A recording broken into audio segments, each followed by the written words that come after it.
सफर सितारों का तय करके तुम धरती पर आए। हम लोग बड़े भाग्यशाली हैं। ओशो इस विराट अस्तित्व से हमारे लिए आकार लेकर आए। सफर सितारों का तय करके तुम धरती पर आए, तुम्हारा सजदा करूं, तुम्हारा शुक्र करूं। इसमें दो बातें हैं। जब भी हम सिजदे में होते हैं, नमन भाव में होते हैं, और जब हम शुक्राना भाव में होते हैं, तब हम आनंद से वंचित नहीं रह सकते। ऐसा व्यक्ति जो सजदा भाव में रहे, ऐसा व्यक्ति जो शुक्राना में रहे, उसके जीवन में आनंद बरसता ही रहता है। सच पूछो तो आनंद से हम वंचित कभी भी नहीं रहते। खाली आनंद से दूर चले जाते हैं, कट जाते हैं, तो वही कारण अपन खोज रहे हैं कि क्या कारण है जिससे हम कट जाते हैं अपने इस स्वभाव से। जब हम शुक्राना भाव में नहीं रहते, तब हम क्या करते हैं? शिकायत भाव। और शिकायत भाव क्यों पैदा होता है? क्योंकि तुलना होती है जीवन में। जीवन में जब तुलना होती है तो शिकायत भाव पैदा होता है। जीवन में जब तुलना होती है तब हमारा आनंद खंडित हो जाता। क्या ऐसा नहीं है? याद करो अपने जीवन में कोई घटना,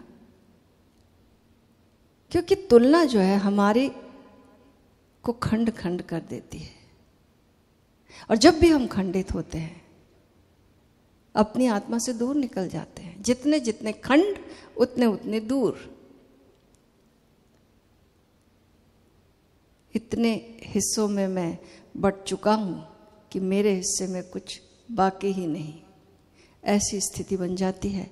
तो मेरा होना, मेरी अखंडता जब जब बाधित होती है, जब जब इसमें पैबंद लगते, जब जब ये टूटती है, तब तक मेरा आनंद बाधित होता है। उसमें से एक बहुत बड़ा कारण है तुलनात्मक जीवन शैली, तुलना में जीना। याद करो अपने जीवन में, क्या हमारा आनंद वहीं से खंडित नहीं हुआ जब हमने कहीं तुलना की? बंद आंखें करो और महसूस करो और याद करो अपने जीवन को। हम बच्चे थे, खिलखिलाते थे, दौड़ते थे, कूदते फांदते थे, नाचते थे, तितलियों को पकड़ते थे।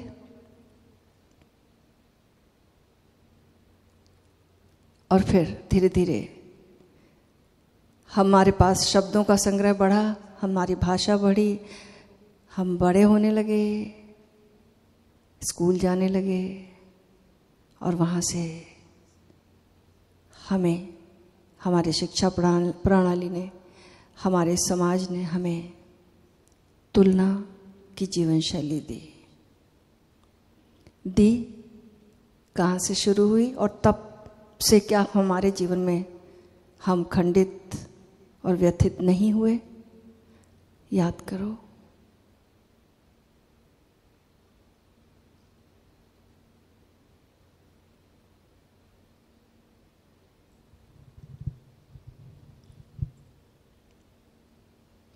एक जीवन की घटना याद करो, शेयर करने की जरूरत नहीं है, अपने आप में जियो, अपने आप में जियो, जहाँ से हमारे जीवन में ये तुलनात्मक भूत सवार हुआ था और हमारा आनंद दुख में बदल गया। आनंद तो दुख में नहीं बदलता, हम दुख से, आनंद से दूर निकल गए और दुख की जीवन शैली हमारी पद्धति हो गई जीवन की।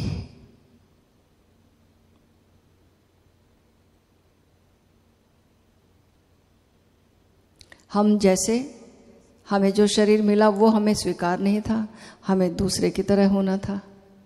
हमें जो आईक्यू मिली, जो बुद्धि मिली, वो हमें काफ़ी नहीं थी, हमें दूसरे की तरह बनना था। दूसरे की तरह उतनी आईक्यू चाहिए। जो रंग मिला वो काफ़ी नहीं, दूसरे जैसा चाहिए।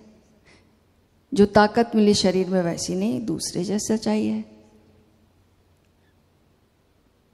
जो परिवार मिला वो परिवार नहीं, दूसरे जैसा परिवार चाहिए। जो भी हमें मिला उस पर नजर नहीं रही, और जो दूसरे को मिला उस पर नजर चली गई, और वहां से हमारी मुसीबत शुरू हो गई, हमारी मुस्कुराहट खत्म हो गई। अरमान थे हंसी के अश्कों में ढल गए, आए बहार बन के खिजां बन के ढल गए। हकीकत न जान पाए गम और खुशी की हम, हकीकत न जान पाए गम और खुशी की हम। थे गुल गले लगाए, थे गुल गले लगाए, शूलों से छल गए।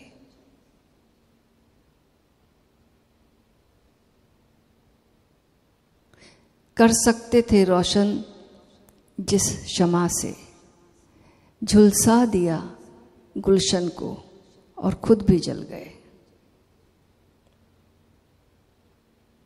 किस्मत को दोष दें या गफलत को अपनी यारो, कई मंसूर और रूमी इसी जहां में संभल गए। आए बाहर बन के खिजां बन के ढल गए, अरमान थे हंसी के अश्कों में ढल गए। लेकिन इस धरती पर ओशो हमारे लिए आए और उन्होंने हमें ये दृष्टि दी कि तुलना करो लेकिन अपने अतीत से ही करो, तुलना करो लेकिन अपने पास्ट से करो, तो जीवन में आनंद दिन ब दिन बढ़ता जाएगा। क्यों? क्योंकि तब हम अपने स्वधर्म से जिए रहेंगे, तब हम अपने स्वधर्म में जिएंगे। और जब हम तुलना दूसरे से करेंगे तो पर धर्म में जिएंगे। और भगवान कृष्ण ने क्या कहा है? पर धर्म से भयावनी कोई चीज नहीं है, स्वधर्म में जीना है। जब हम स्वधर्म में जिएंगे तो हम पाएंगे हमारे हिडन टैलेंट्स, और जब उनकी खिलावट होगी तो हमारे आनंद का पारावार नहीं रहेगा, सीमा नहीं रहेगी। एक फूल अगर ना खिले, कुंठित रह जाए, तो उसके जैसा दुर्भाग्य कौन महसूस करता होगा? और एक फूल जो खिल जाता है, उसके जैसा सौभाग्य किसका होगा? तो हम सब खिलने के लिए इस दुनिया में आए हैं और बिना खिले चले जाते हैं। पल प्रतिपल ये खिलावट हो रही है, लेकिन पल प्रतिपल हम सिकुड़ते ही जाते, क्योंकि हमारी दृष्टि पर है, हमारी दृष्टि तुलना पर है। एक बार एक जैन फकीर से, बोकू जी से किसी ने पूछा, आप हमेशा इतने आनंदित दिखते हैं, खिले हुए दिखते हैं, आप पर कभी किसी भी परिस्थिति का कोई प्रभाव दिखता ही नहीं है, आप का राज क्या है? आप ऐसी कौन सी साधना करते हैं, हमें भी बताएं। तो बोकू जी ने उस व्यक्ति को अपने साथ ले गया। अपने घर के पीछे पिछवाड़े आंगन में बगीचा लगा हुआ था। बोला, देखो इन पेड़ों की ओर देखो, ये बांस के लंबे लंबे पेड़ और ये घास के छोटे छोटे तिनके, इनको मैंने कभी तुलना करते नहीं देखा एक दूसरे की। वे ऐसे ही झूमते हैं, घास भी अपने तरीके से झूमती है, लहराती है, और बांस अपने तरीके से नाचते हैं, और दोनों का कोई मुकाबला नहीं है।